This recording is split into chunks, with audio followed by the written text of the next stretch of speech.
My name is Jeannie Purcell. I'm the director of Meals on Wheels of Chester County and I've been here for almost 16 years. I'm Patrice Stilley. Sorry, I am the communications coordinator. I have the blessing of going out in the community and doing community outreach. What we do is we pick up already prepared meals and deliver them to homebound seniors in the county. So by homebound, we mean people that are no longer driving anymore. They're, for the most part, alone during the day. So they really have no way to grocery shop or prepare meals, or it's difficult for them to stand in the kitchen and prepare meals. And a lot of them don't have the family support or other services supporting them. So the people that they see delivering, the volunteers, might be the only people they see during the day. So it's not just a meal, it is a contact. It's a help to keep them from feeling isolated and to show them that we care. We have 13 strategic relationships all throughout the county, which enables us to deliver hot, fresh food to each of our clients. We keep routes short so that our volunteers are truly serving in their neighborhoods and to their neighbors. It's a support not just for seniors, but also for their families. A lot of times we're delivering an additional meal for a caregiver or even somebody, they may not be a senior, but they might have mental or physical disabilities that they would need support of just a simple prepared meal, just one during the day that's a guaranteed step up. We served 105,000 meals last year. Yep.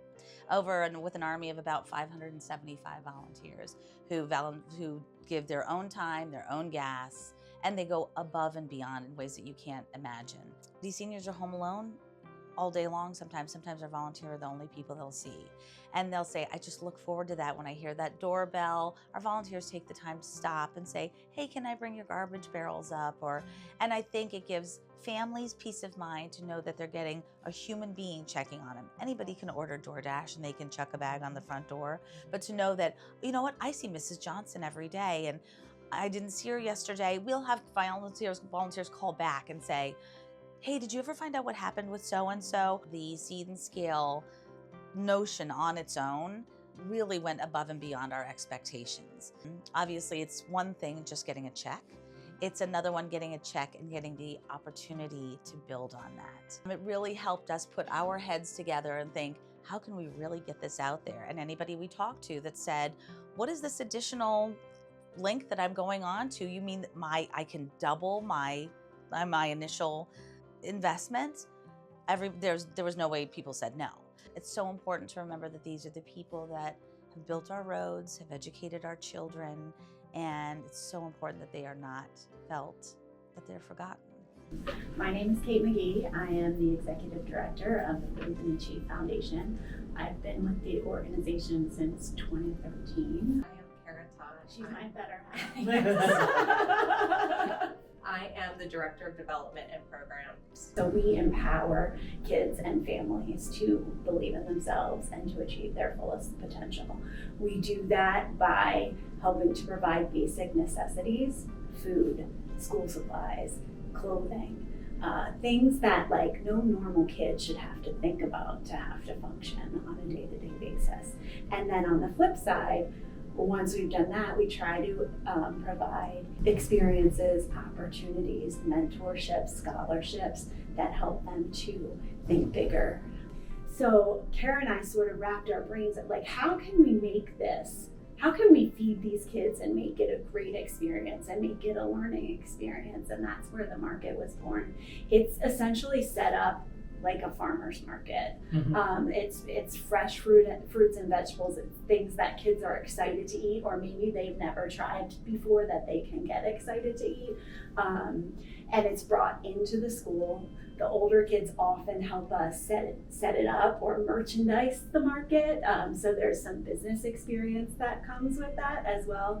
They're excited to take pictures of it, show their teachers.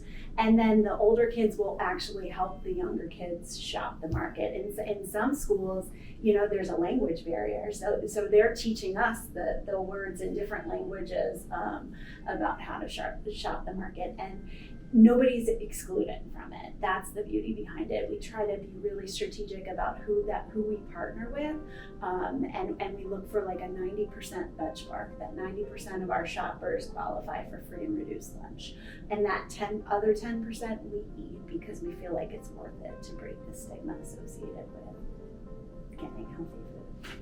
Most of our programs are serving 250, 300 kids a week for 4 weeks. And then we also have larger programs that have 500 kids for 4 weeks. And then when you think of the numbers, it's just not those students that are, having the produce, but they're going home and sharing it with maybe a brother, a sister, a cousin, their mom, their dad, their grandma, grandpa.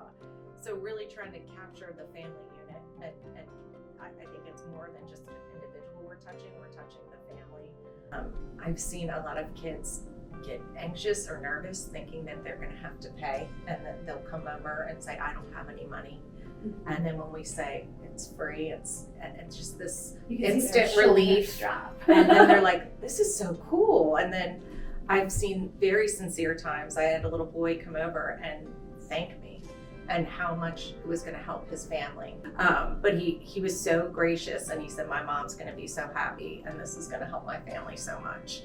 And we've also seen experiences with the Jumpstart program has kiddos, immigrants that have just come to our country, and they're not familiar with some of the produce. And for them to see like a pepper, we had a girl one time like, can I bite this? I'm like, I probably don't want to.